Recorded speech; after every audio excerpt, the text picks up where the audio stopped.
Hello everyone, welcome to a Sharman Ultra Q&A session.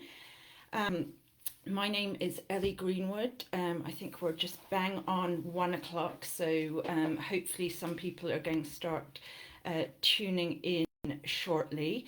So basically I am one of the coaches with Sharman Ultra. We've got a team with Ian Sharman, Sean Meissner, Dr. Matt Lay, Louis Allen, Addie Bracey, Liza Howard, did I mention Sean Meissner, and also Magda Boulay and myself.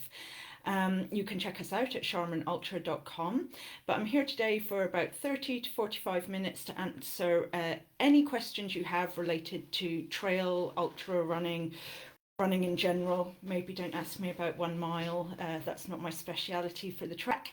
But yeah, just an opportunity to ask me anything you want. So you'll see in below there is the comments section, so please do put your comments, your questions in the comments section. I will just allow a few minutes for people to tune in.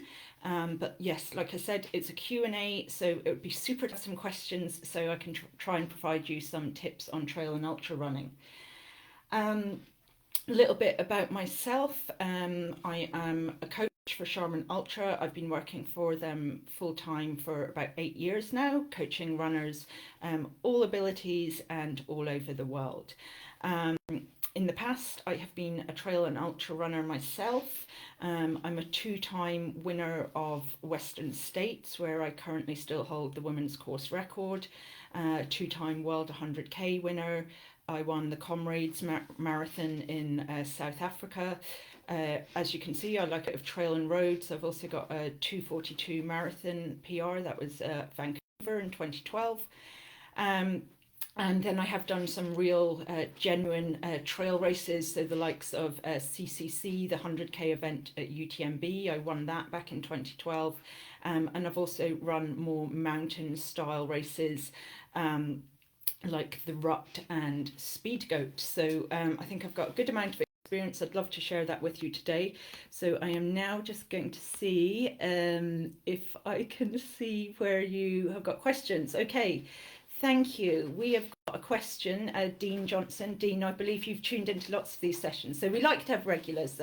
We get to know you and your kind of questions, and I believe you're a Canadian as well. So Dean's question, with runners coming back from COVID infection, how to handle that for training? Yeah, I feel this is the topic of choice at the moment with the Omicron variant, and lots of people have unfortunately got it. I mean, firstly, I do put up my hand. I don't think you're expecting me to be medically qualified and a doctor. And I think that is something to say, like, as a coach, like, we're here to give running advice, and of course we can give a lot of guidance.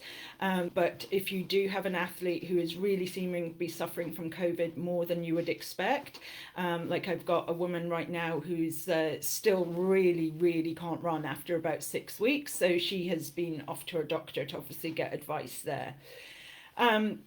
But it's a more general consideration for returning to running after COVID, or really any other illness such as the flu that might affect the heart and lungs. And I think that's the important thing to consider, is COVID does put extra stress on your body, but particularly it can be the heart and the lungs. And obviously you need your heart and your lungs for running. So my main thing is to emphasize caution to start with, right? Even if you've got a race coming up, that doesn't really matter, because you can't train. You want to focus on quality training. So until you can get to a point of really getting in some quality training, you've got to get over this hurdle first. Like, get healthy, then think about training. So that's what I'm trying to emphasize to people.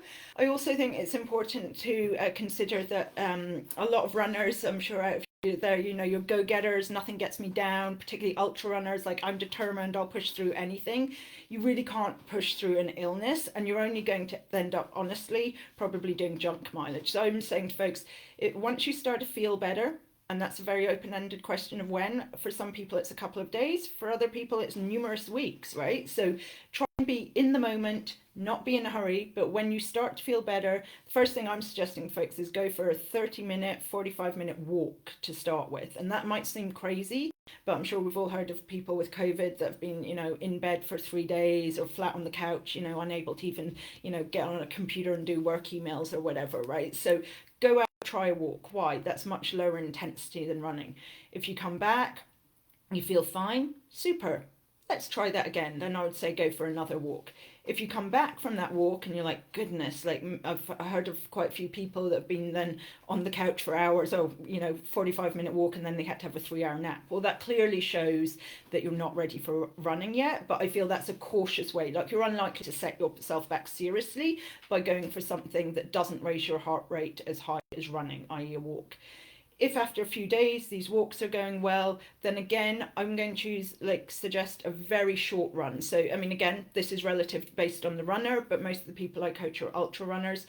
So I'm saying to them, go for a 30-minute easy effort jog. Like, don't take your watch and be worrying about pace. Just think, okay, I'll go for that little loop that I know is probably about 30 minutes. Just go nice and easy, and then work your way in like that. So if 30 minutes feels good, maybe try another 30 minutes in a couple of days, then maybe 45 in an hour. But overall, I think it's far better. I've had, after Christmas, I had 8 of my coaching clients had COVID. And I've seen the people that have maybe struggled a bit were the ones that were too antsy to get going.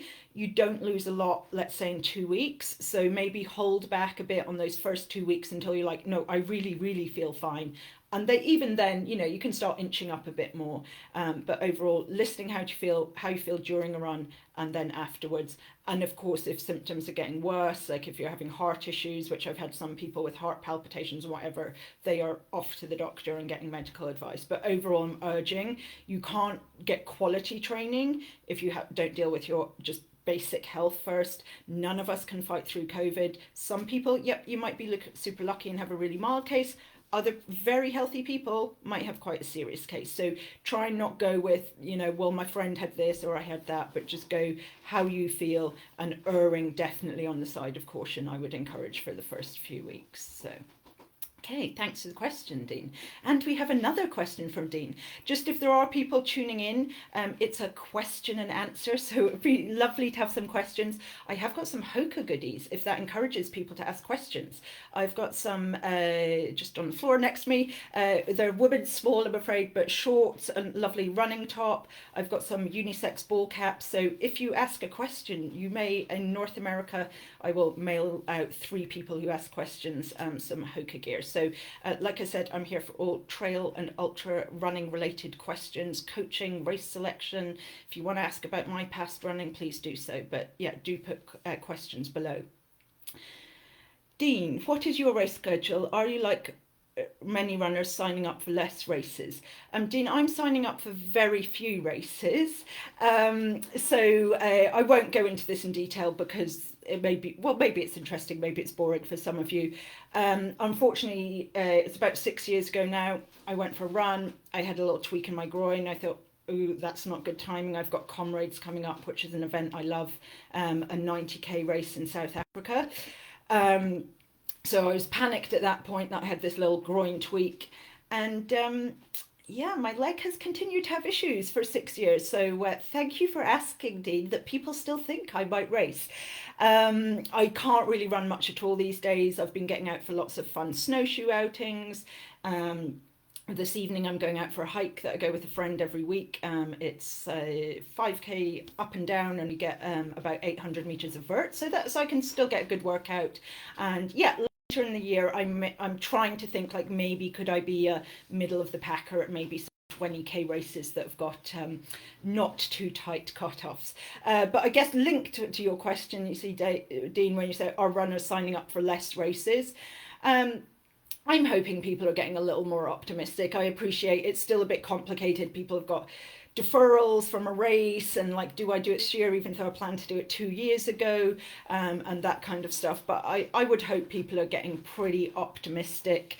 And just a shout out, I live in North Vancouver, BC, so check out Coast Mountain Trail Series. I won't be running any of their events that are in Squamish, Whistler, some beautiful events there, but I'll be out volunteering because I like to pay back to the trail community. Ray, nice to see you, Ray. What do you suggest for cross training before a hilly 50k? Um, as with all training related questions, I mean, I know Ray, so this is maybe a little easier. I mean, it depends on, okay, you've said hilly 50k, but I would also say cross training depends on, you know, how injury prone are you? Do you have access to hilly terrain to actually train on, or are you going to have to try and cross train to get sort of mimic the adaptations you'd normally get from running on hills, right? So certainly, and sorry, this isn't cross training, but if you're training for a hilly 50k, do try and get some hills in your training. But also when you're thinking any hilly race, you're really thinking you're going to need to have like leg strength, and that's both for the uphills but also really for the downhills as well, whereas you're going to be loading your quads. It's called eccentric loading, where the muscles contracted. So I would be looking at cross training that could really get your legs super strong, because it's not, a hilly 50k is a little less about speed. It's more about being like really durable and being able to keep climbing up. So I do go to the gym, and I would highly recommend that a lot of runners do some strength training. So I might suggest something like step ups, box jumps, that kind of stuff. And then also some very, well, basic but sort of simple exercises such as squats, lunges, and then I would say Romanian deadlifts. And if you're going to do some strength work, I mean, of course, do make sure you're going to try and do it with good form, because one, you'll get the most out of it, two, you're less at risk of getting injured. Start easy, because you're better to do that, and then you can learn the form as you go and add weight. But basically, I would suggest cross training that is going to work your glutes, your quads, and your hamstrings, which is why I suggest like squats, lunges, and RDLs are really good to do.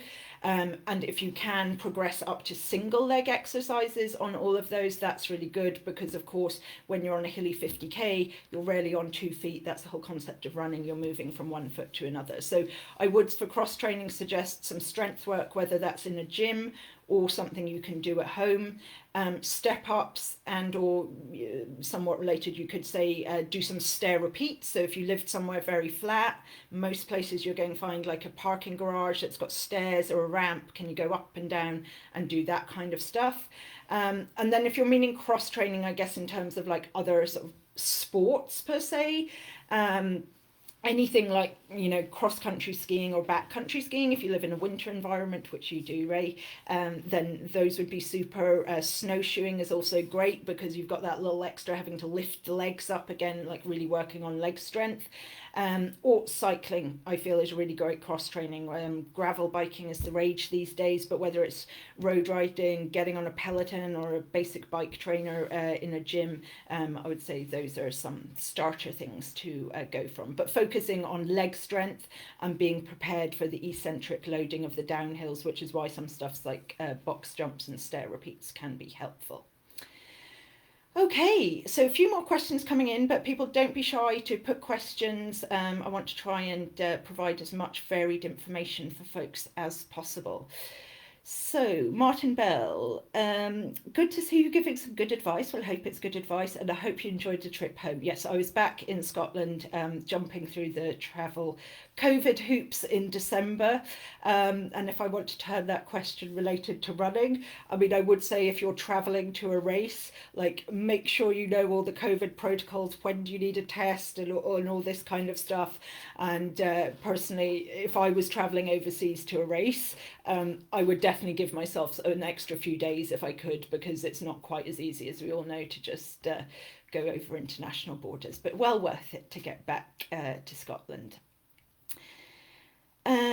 Mark Dowdle, sorry Mark, running through a lot of hardpack snow and ice in Alberta lately. Yes, I spoke to a client in Cochrane this morning.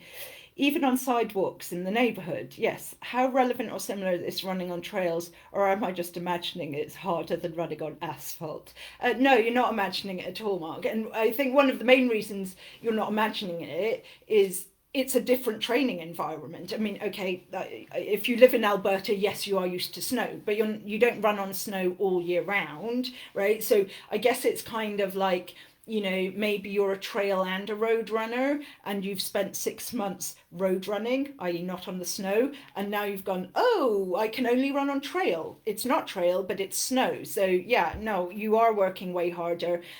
You're going to be working stabilizer muscles. You know, of course, if you're used to running on very smooth trails, or pavement, or for sure the treadmill, you know, you get really firm push off, you're going to have this like hopefully beautiful running form, whereas when you're on uneven terrain like icy snow, I feel is the worst, because there's all these footprints, or it's got frozen and melted and it's lumpy. You're going to be having to adjust sideways using lots of little lower leg muscles. That's why some people sometimes twist an ankle, they just don't have that stability quite there, or they're a little unlucky.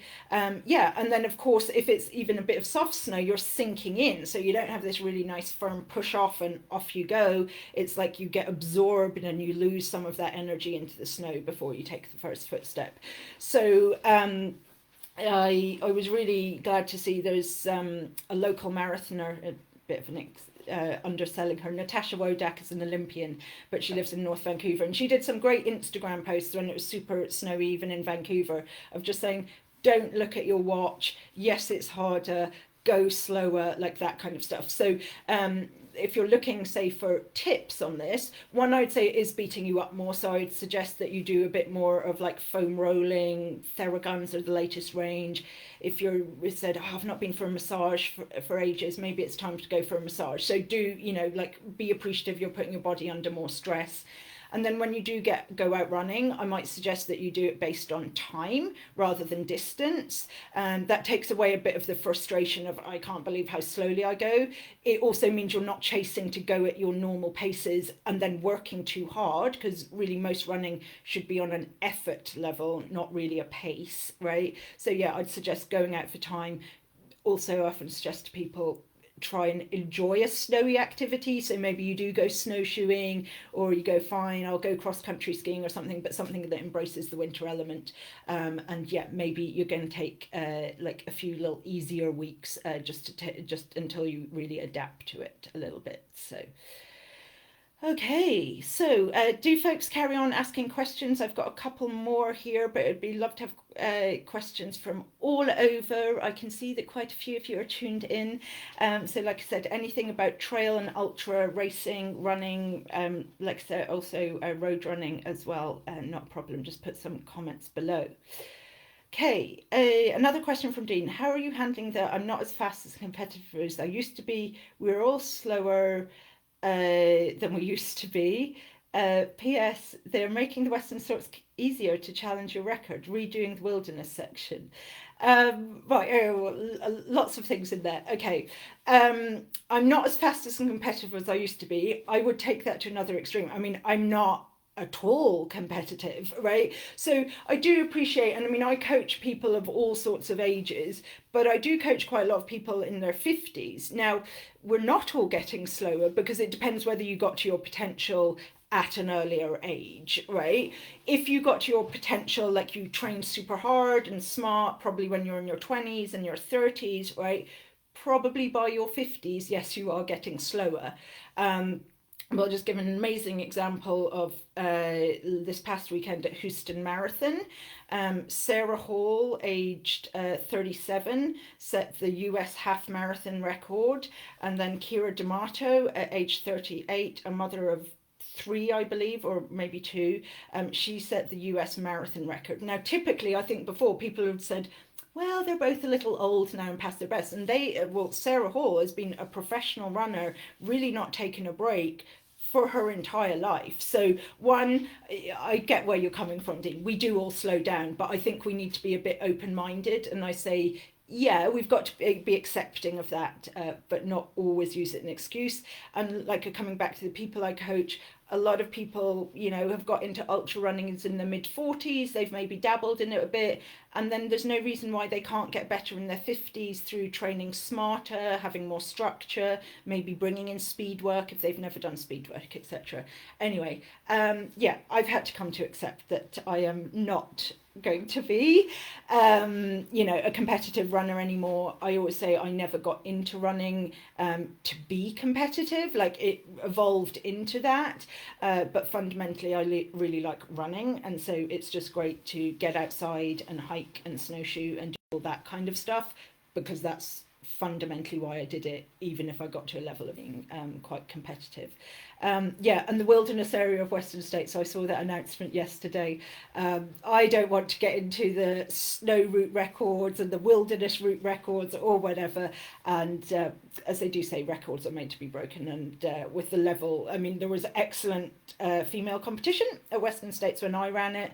The level just keeps getting higher, and that's within men and women. Like records, as we've seen, are going down. So it will get broken, and it may well get broken not because of the route, but because somebody is downright the faster runner, and that's all good. So yeah. Bertha, hi Ellie, what you suggested for running 100 miles with no leaning issue. Now, Bertha, I know you a little, and I think this was at Badger, was it? And I don't know if some people might be seeing this question thinking, what does that mean? But I've seen it, not just you, Bertha, in some photos. Scotty Mills, who is a very well-known ultra runner, the lean happened to him at Western States one year. It's happened to one of my clients. To be fair, he was running a 200-mile race. But basically what happens is when some people run very long ultras, they literally start leaning to one side and cannot stand upright. But again, all these sort of specific training related questions, I have to do a bit of a proviso if I don't know totally about your running. I mean, the main thing I would say is prepare properly. And I'm not saying you didn't, Bertha, because I don't know how you train, so please don't take offense to that. But I always encourage people to step up like gradually from one distance to the next. So, if somebody came to me for coaching and they'd run a marathon and they said, right, I'm going to do 100-miler in 6 months, I wouldn't say no, but and for a lot of reasons, there would be a few discussions along the way about, is this really sensible and should you do other distances in between? But then even if you've done other distances, I guess just getting in the right training volume. Now, it's not to say you need to run like crazy miles in training, okay? But there is a reason that we train, right? If we could just go and run 100 miles without training, probably a lot of people wouldn't train. Some people would, because like me, they just love running. So firstly, I would make sure you are doing enough training. So you would have to have some challenging training weeks. Of course, also have some easier training weeks.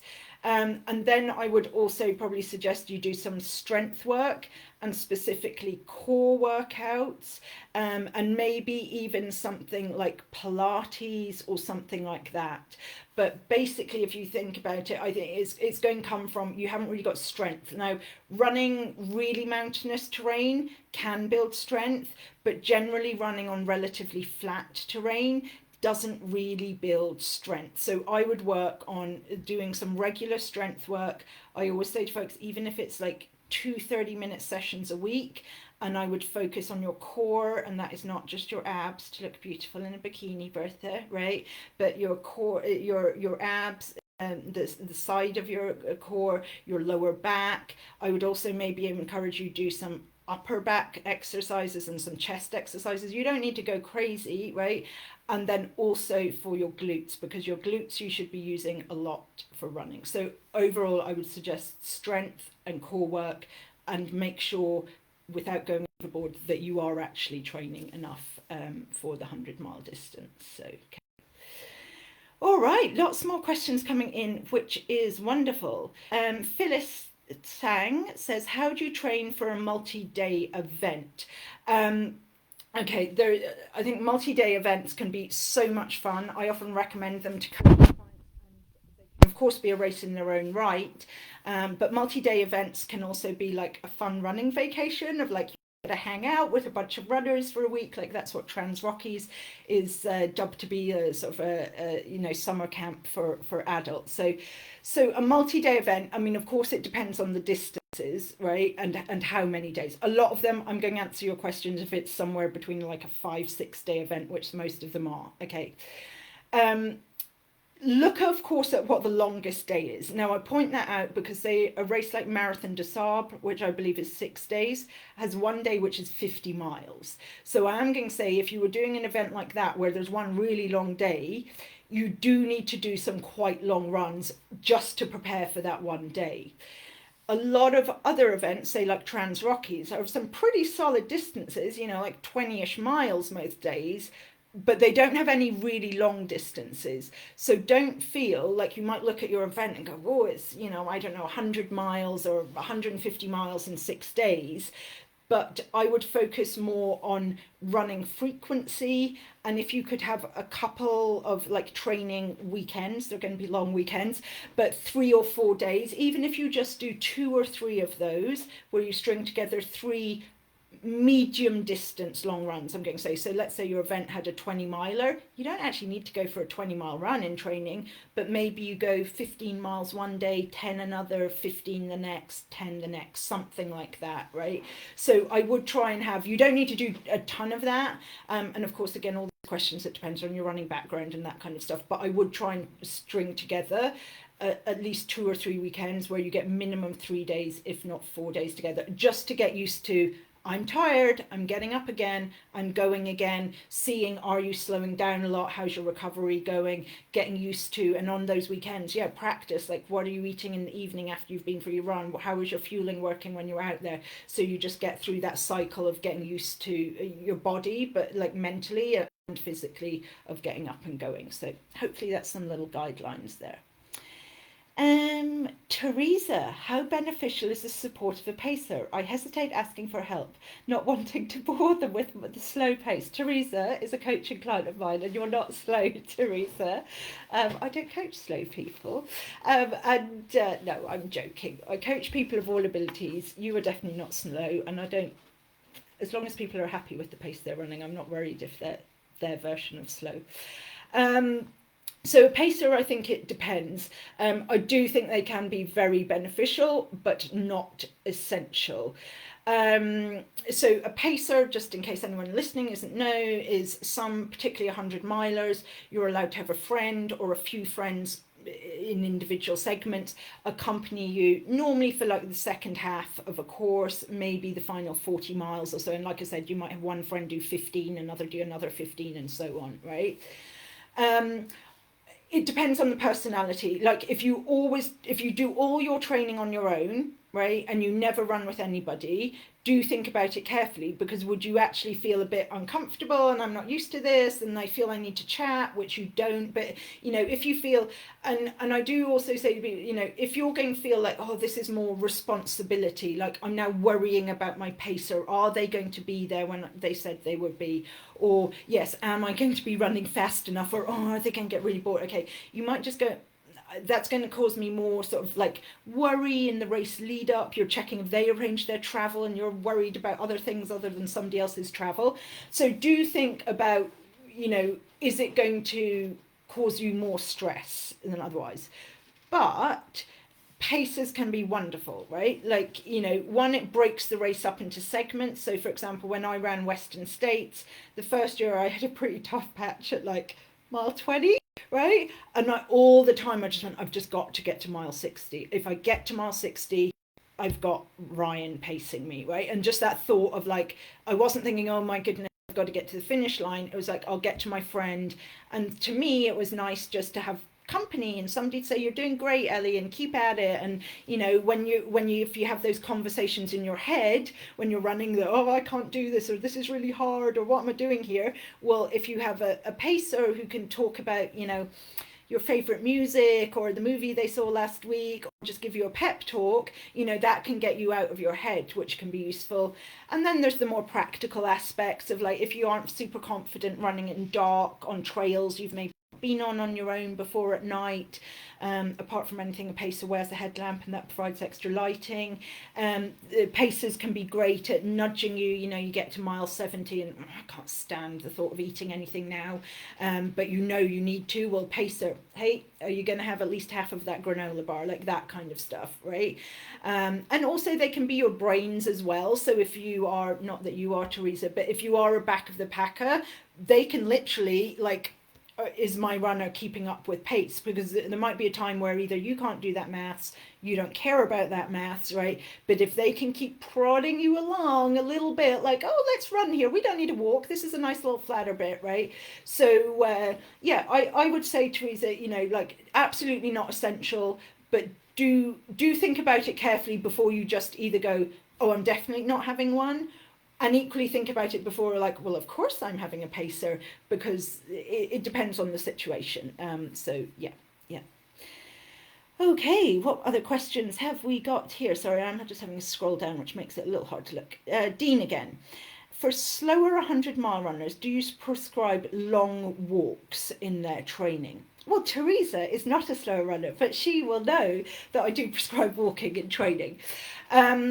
So yeah, obviously, Dean, like, if you've got a super fast athlete, because I believe you're a coach as well, who's going to run the majority of their 100-miler, no, I wouldn't schedule walking. They probably will walk little bits here and there, but it's not going to be a large percentage of their race.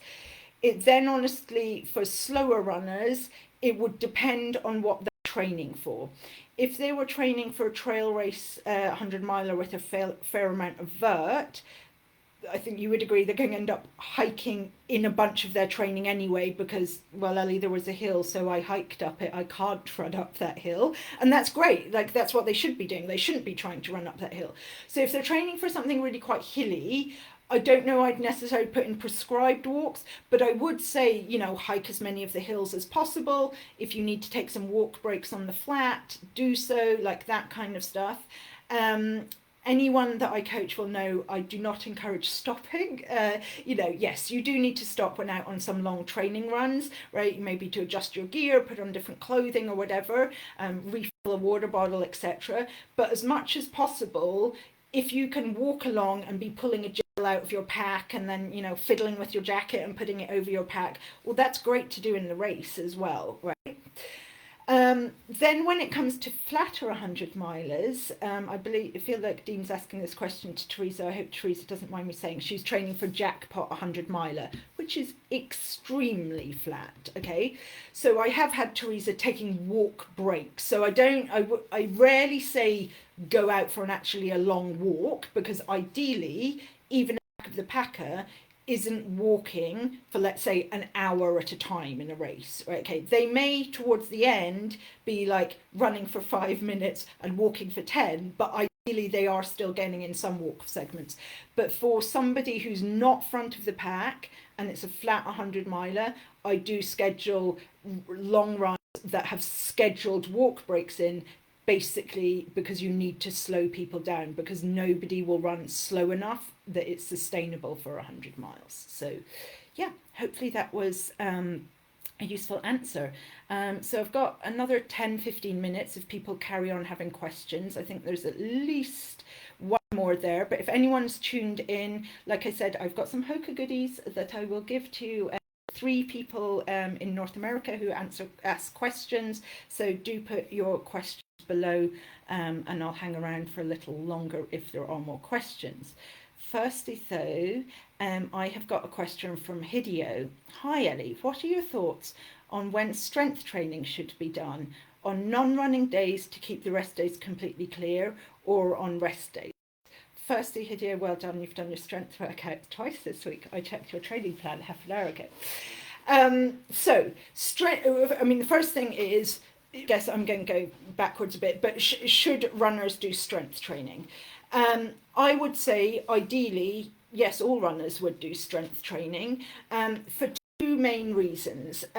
Injury prevention, okay, like, a lot of the little niggles that pop up are often due to, one muscle isn't firing properly, or you're just not strong enough and you're starting to rack up the miles. So you're working on tired leg muscles. So that's one reason, is injury prevention. If you can stay uninjured, you can train consistently and you're going to get ready for your event. So, a bare minimum in training is don't get injured so you can get your run training in consistently, and strength training will help with that. Strength training will also help with performance, right? Like if it's going to help you maintain really good running form, even when you're at mile 35 of a 50 miler, well, that's really helpful. And again, when I was mentioning to Ray earlier, when he was talking about a hilly 50K, well, you need pretty strong legs. You need to be durable as an ultra runner, like not fast per se, but you just need to be able to feel good later on, and strength training is going to help with that.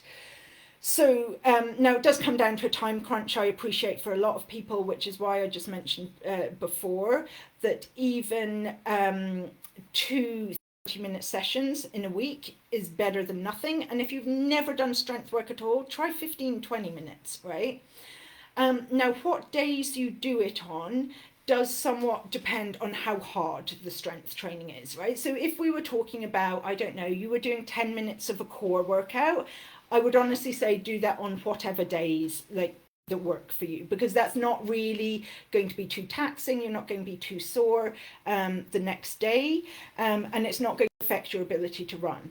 The harder the strength training that you do, so if you're going into a gym using heavy weights, like doing lower reps for your weights, probably the aim of that is you are actually a little sore the next day, like you're making those muscle adaptations. So in that sense, I say, and again, it is a bit individual, but I would say for the vast majority of people, preserve at least one day in your week where you really, it's a rest day. You can foam roll, you can do some stretching, maybe a little light yoga, but not hard yoga, right? Go for an easy walk. But I would generally say for most people, preserve one rest day in the week. Now, it then depends the number of days you run, but often I will suggest that you double up a strength workout actually on maybe one of your not so easy run days, right? So maybe you have a fartlek run, try and do that early or earlier, and then later in the day you do the strength work. Reason being, you don't want to do strength work, tire your legs out, oh, now I need to go run, because running is your priority, so you want to preserve that. And then you look at the next day of your plan, oh, I've planned an easy, 45-minute run. Well, no problem, so that stays easy. Whereas you want to be a little careful of doing hard strength work on your easy run days, because then you look at your training plan, whether coach or you've done it yourself, and gone, oh, I gave myself a tempo run tomorrow, and now my legs are quite sore from doing heavy strength workout. So sometimes doubling up on a hard-ish day. You don't want it to be an impossibly hard run day, because then that's too hard. So it is a tricky balance to go to that. But try and have at least one rest day. Okay, so I had a few extra questions that I'm just going to pull up, just to have a little bit of information here. So Ian had suggested some little things here, that things people might want to know about. So one question Ian brought up to me was, ahead of doing a first 100 miler, how can you prepare for the unknowns? So yeah, like jumping into 100 miles, and I think it is one of the differences with ultra running. If you maybe came from a marathon background, you maybe did like, I don't know, a 22 mile training run. So you go, well, I can do a few miles more, I'll be fine. Getting up to 100 miles, you're not going to get anywhere near like a 100-mile training run. So there are going to be some unknowns. This is one of the reasons why, like I just said earlier, I would rarely suggest that somebody, say, goes straight from 50k to 100 miles, right? If they really wanted to do that, there was no 50-mile race available, or they wanted to do in preparation, then I would schedule somebody like one really quite long day out, like, 8-10 kind of hours, right? Which, no, you don't want to be doing this all the time, but you want to put yourself slightly in an uncomfortable zone, because you'll learn stuff by doing, let's say, a 50 miler or a 10ish, which I appreciate lots of people can't run 50 miles in 10 hours, but you'll learn a lot of things, so you go into the race with more confidence. So I would suggest that part of the reason is then you learn, what can I still eat 10 hours into a run? Was I able to drink? Had I practiced using my headlamp? Yes, I got out on the trail at night. So you want to try and eliminate the variables. So when you come to your 100-mile race day and going, goodness, I've never run 100 miles before, you can go, yeah, but I know what to eat for 10 hours. And I decided I didn't like that flavour of energy drink, but I've now tried another one on a very long run and that works for me. You've been out for some night runs. So you've gone, oh, I don't love night running, but I know how my headlamp works. I know how long the battery lasts. I'm somewhat confident at that, right? That kind of thing. So I would try, it's balance for your first 100 miler. Don't go and do silly things, but don't be afraid of putting yourself in uncomfortable situations, like going out at running at night, right? Or maybe you always run in the morning. Well, maybe go run in the evening and you go, yeah, but I'm really tired after work. Yeah, well, you'll be really tired at mile 80 of a 100 miler. So like I said, I wouldn't go encourage people to go silly and overboard, but don't shy away. Teresa, sorry, who's tuned in, is prime example. She's had some terrible weather to run in, but I said, yeah, if you can do a 30-mile training run when it's like 10 Fahrenheit and snowy, that is going to give you toughness, determination, I can push through kind of attitude, and also confidence that you have done that, and those carry through to really help you for race day.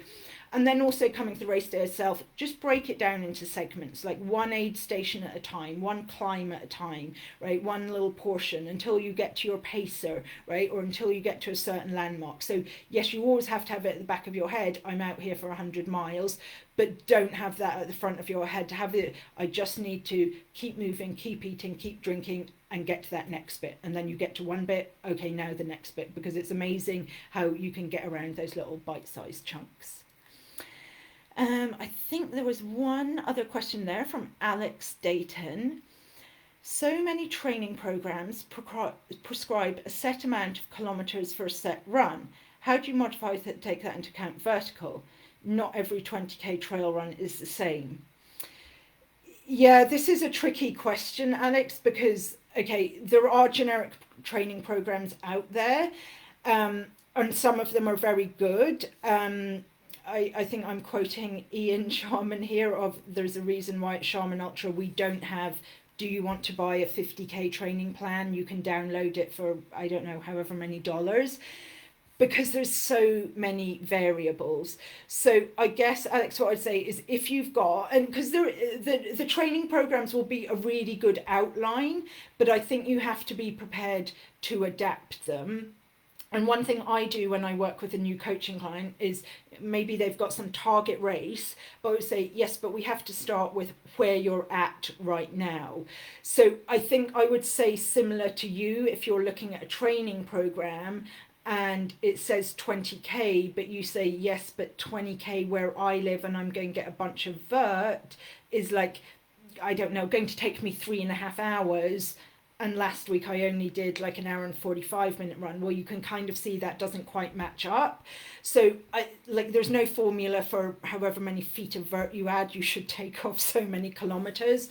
But yeah, that's a tricky question to answer, I'll be honest, because you've got to look at where you're at, what the terrain is. Does the training program take terrain into account whatsoever or not at all? You can, of course, train a bit on duration rather than distance, but then, which I do sometimes, but then you do also ultimately have to take into account you're probably training for a fixed distance race. And so you should be aware of your pace, even if you're going out for duration runs.